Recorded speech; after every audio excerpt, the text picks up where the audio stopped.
If Pet Simulator 99 is stuck on a loading screen or not loading at all, there are a few fixes that usually get you in fast.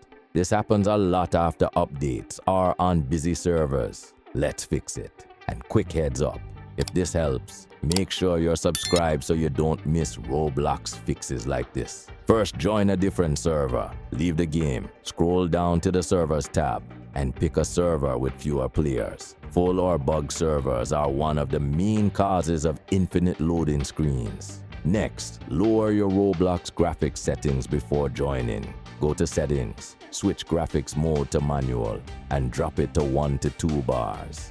This helps the game load assets faster and prevents it from getting stuck. Now fully restart Roblox. Close the app completely, reopen it, and then launch Pet Simulator 99 again.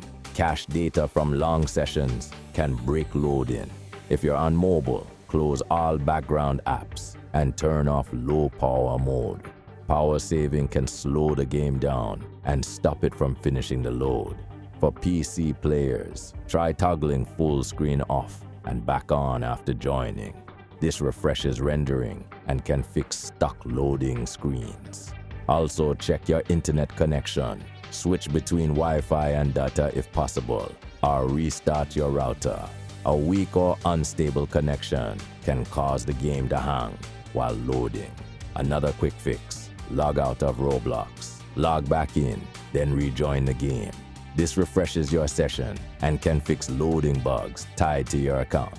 Pro tip: if this only happens in Pet Simulator 99 and not other games, it's likely a game-side issue. So switching servers or waiting a bit is usually the fastest fix. If this video helped you, hit the like and sub. If not, drop a comment with what device you're on and I'll help you fix it.